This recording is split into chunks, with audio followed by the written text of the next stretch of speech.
जय भीम। मैं रमेश जाटवर। जय सतनाम, जय सेवा, जय जोहार, जय बूढ़ादेव।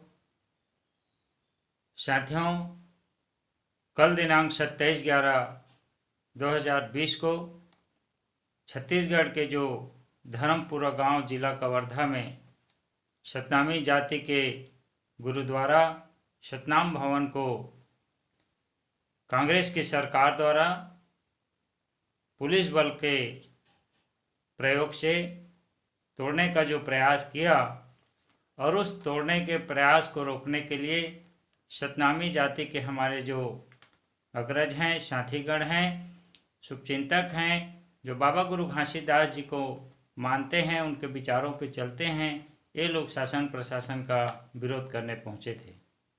साथियों, उस विरोध में पुलिस प्रशासन द्वारा, जिला प्रशासन द्वारा सरकार के कहने पर, सरकार के इशारे पर समाज के उन लोगों के ऊपर लाठीचार्ज किया गया, जिसमें बहुत सी महिलाएं, माताएं, बहनें, युवा, बुजुर्ग सभी को लाठियों और डंडों से पीटा गया और पीट के उनको जीप और गाड़ियों में बैठा के पुलिस थाने में बंद कर दिया गया।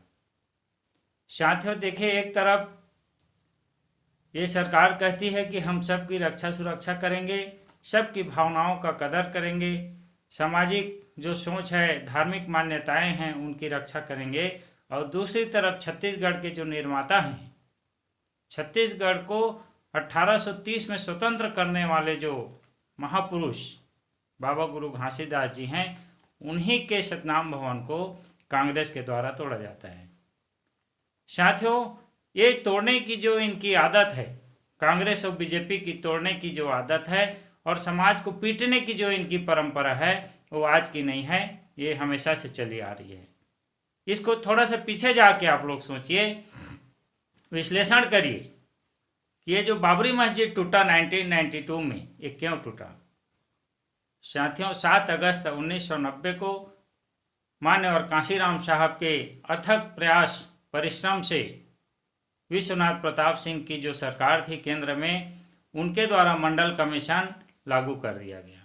अन्य पिछड़े वर्गों को 27% रिजर्वेशन मान्यवर कांशीराम साहब के संघर्ष के कारण विश्वनाथ प्रताप सिंह जी, जो उस समय प्रधानमंत्री थे, उनके द्वारा घोषित किया गया। अर्थात 7 अगस्त 1990 को पिछड़े वर्गों को मंडल कमीशन का नियम लागू हो गया।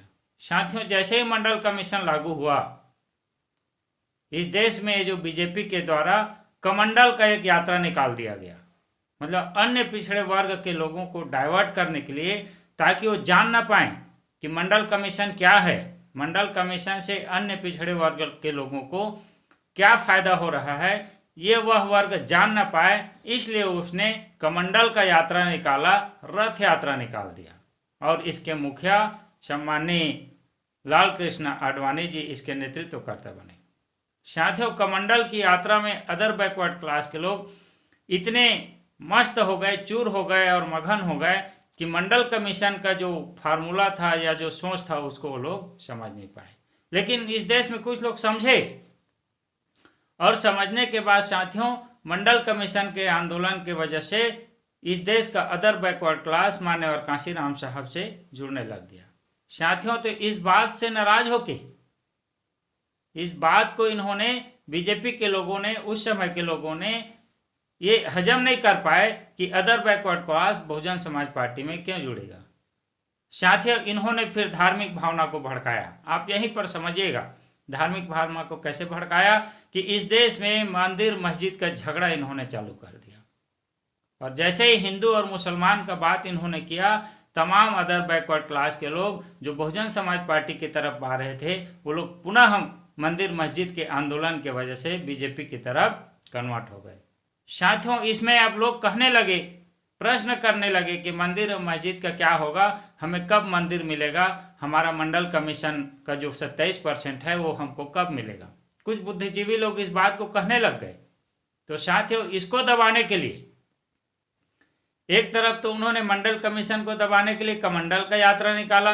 कमंडल की यात्रा में जब प्रश्न आया कि हमारा मंडल कमीशन का जो आयोग का रिपोर्ट है 27%, उसका क्या होगा, आप तो सरकार से समर्थन वापस ले लिए, ये लोग विश्वनाथ प्रताप सिंह की जो सरकार थी बीजेपी ने गिरा दिया, तो प्रश्न लोगों के तरफ से प्रश्न आने लगा कि सरकार गिर गई हमारी, 27% रिजर्वेशन का क्या होगा।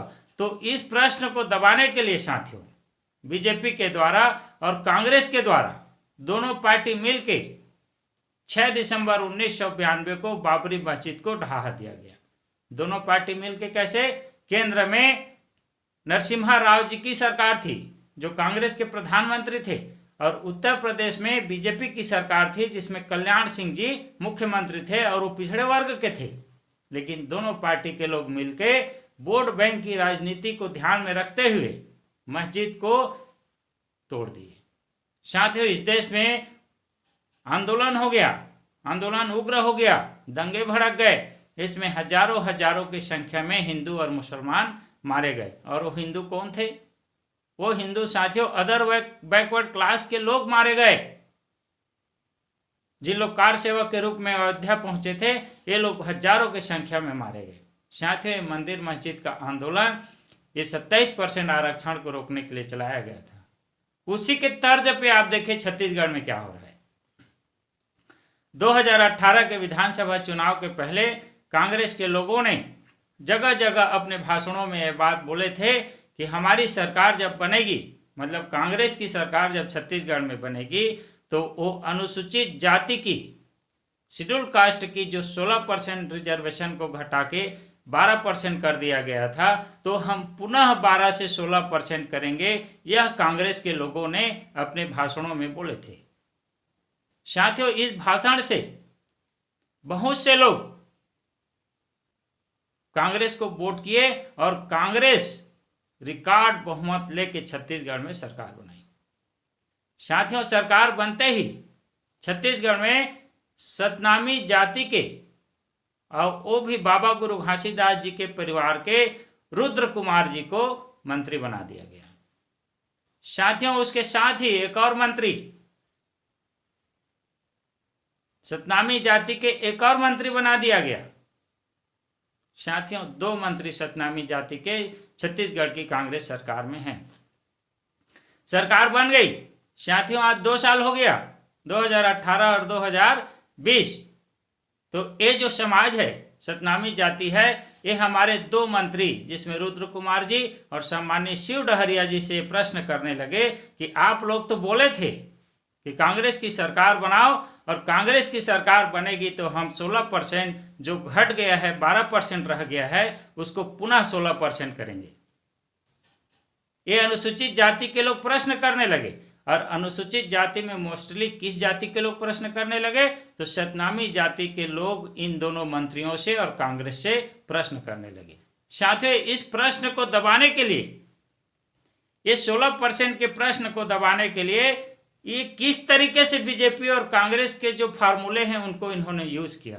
साथियों तो अभी छत्तीसगढ़ में आप देखेंगे हमारे कैबिनेट मंत्री जो हैं रुद्र कुमार जी, इनके द्वारा पूरे छत्तीसगढ़ में सतनाम संदेश यात्रा और रावटी निकाला गया।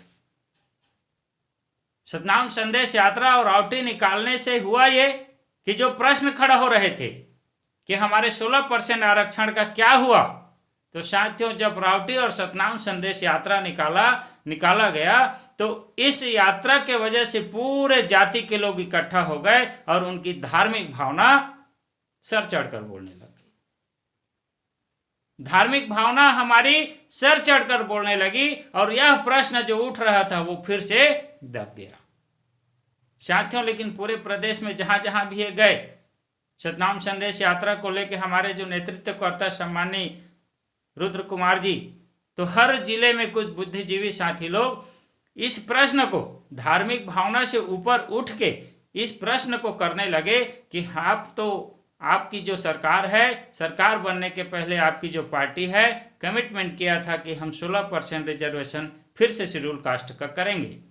तो आज 2 साल हो गया, ये 16% का क्या हो रहा है?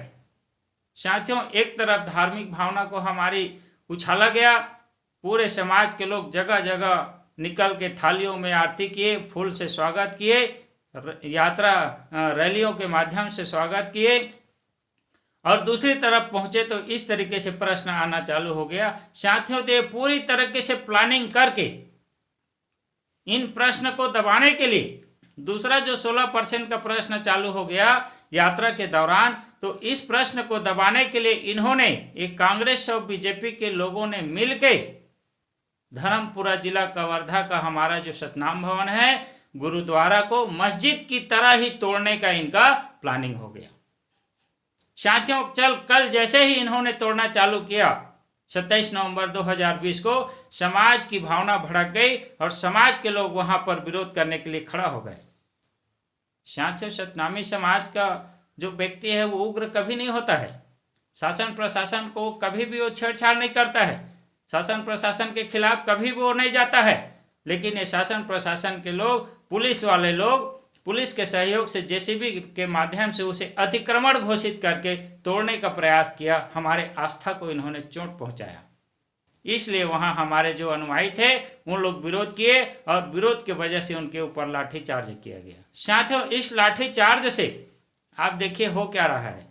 इस लाठीचार्ज से पूरे छत्तीसगढ़ में, पूरे देश में जितने लोग बाबा गुरु घासीदास जी को मानते हैं, उनको जानते हैं, उनको समझते हैं, इनकी धार्मिक भावना और सोच को, आस्था को चोट पहुंची और ये लोग पूरे प्रदेश और देश में इकट्ठा होना चालू हो गए। यही तो कांग्रेस और बीजेपी चाहता है कि आप इकट्ठे हों, और इकट्ठे होने के बाद यही कांग्रेस, मैं आपको यकीन दिला रहा हूं, यही कांग्रेस उस जमीन का निराकरण करेगी और निराकरण करने के बाद उसमें से कुछ हिस्सा सतनामी जाति के लोगों को आवंटित करेगी और सतनाम भवन और गुरुद्वारा भी सरकारी खर्चे से बनाने का काम करेगी। इससे पूरे लोगों की जो भावना है कांग्रेस की तरफ पुनः फिर जाना चालू हो जाएगा। तमाम वोट कांग्रेसियों को मिलने का ये षड्यंत्र है साथियों, और ये लोग मुफ्त में कभी कुछ नहीं दिए। ये लोग समाज को कभी भी मुफ्त में कुछ नहीं दिए। इस देश की आज़ादी को भी तो इन्होंने कुछ नहीं दिया आपको। और आज़ादी के समय भी इस देश में सुभाष चंद्र बोस ने बोला था कि तुम मुझे खून दो, मैं तुम्हें आज़ादी दूंगा। मोहनदास करमचंद गांधी जी ने बोला था, डू और डाई, करो या मरो।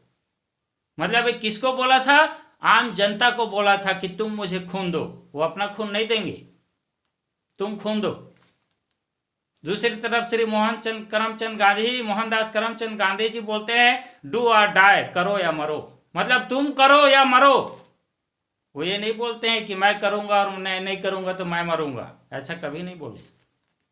तो इसी तरीके से आपको भी मुफ्त में कोई सतनाम भवन, कोई जमीन, कोई स्थल का आपको मालिकाना हक ये लोग देने वाले नहीं हैं। पहले आपको भड़काएंगे, आपको तोड़ेंगे, आपको मारेंगे, आपको क्रश करेंगे, उसके बाद आपको देंगे और उसके बदले में आप इनको वोट देंगे।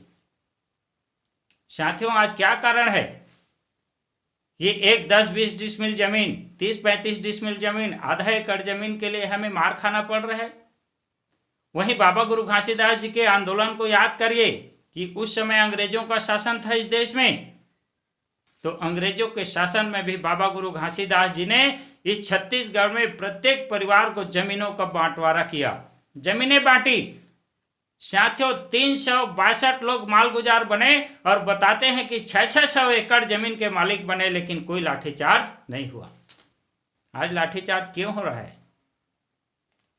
क्या कारण है कि आज हमें 10-20 डिसमिल जमीन, 50 डिसमिल जमीन के लिए लाठियां खाना पड़ रहा है, गोलियां छाती पे लेनी पड़ रही है? क्या कारण है कि हमारे लोग त्राही त्राही आज भोग रहे हैं? साथियों, इसके पीछे आप बोरसरा कांड को देख लीजिए। 4-5 साल पहले जो बोरसरा कांड हुआ था उसमें क्या हुआ, और वो कौन लोग थे जिन लोग बोरसरा कांड को करवाए? तो यही बीजेपी के लोग थे। साथियों, आज ये कांग्रेस के लोग हैं। तो कांग्रेस और बीजेपी के लोग हमें मारने के सिवाय, अपमान करने के सिवाय आज तक कुछ नहीं दिए हैं और आगे भी कुछ भी देने वाले नहीं हैं। साथियों, बाबा गुरु घासीदास जी को याद करिए। उनके संघर्ष और आंदोलन में कोई भी लाठीचार्ज नहीं हुआ। हमें सारा चीज मिला, हक और अधिकार मिला बाबा गुरु घासीदास जी के आंदोलन से। हमें शिक्षा का अधिकार मिला, हमें स्वास्थ्य मिला, हमें रोजगार का अधिकार मिला, नवा जागरण नवा बिहान सबो बनो सियान, सियान बनने का अधिकार मिला। और बाबा साहब अम्बेडकर ने बाबा गुरु घासीदास जी के विचार को भारत के संविधान में डालकर हम सबको सियान बनाया। साथियों, एक भी दिन लाठीचार्ज नहीं हुआ। भारत के संविधान लिखने के बाद बाबा साहब अम्बेडकर ने जो उनको इम्प्लीमेंट किया, आज तक एक भी लाठीचार्ज नहीं हुआ साथियों, लेकिन आज लाठीचार्ज और गोली क्यों चल रहा है? साथियों, इन कांग्रेस और बीजेपी के इस षड्यंत्र को समाज को समझने की आवश्यकता है। उसे बाबरी मस्जिद ना बनाए, उसे सतनाम धर्म का, जो सतनाम का आस्था का जगह है, उस आस्था को आस्था ही रहने दिया जाए। मैं आप सबसे अपील करना चाहता हूं, मैं आप सबसे अपील करता हूं कि आप इन कांग्रेस और बीजेपी के षड्यंत्र से आप होशियार रहिए, समझदार रहिए, सजग रहिए। हमें शांति का रास्ता अख्तियार करना है साथियों, और उग्र आंदोलन से हमें दूर रहना चाहिए। हम आप सब संवैधानिक लोग हैं, संविधान के दायरे में रहकर अपनी बात को रखें और वह जगह का मालिकाना हक अपने पास सुरक्षित रखें। साथियों, एक बार पुनः आप सभी से अपील कि उग्र होने से बचें, संवैधानिक तरीके से अपने बात को रखें और उसका हक और अधिकार प्राप्त करने का प्रयास करें। इसी के साथ आप सभी को जय भीम, जय भारत, जय सतनाम, धन्यवाद।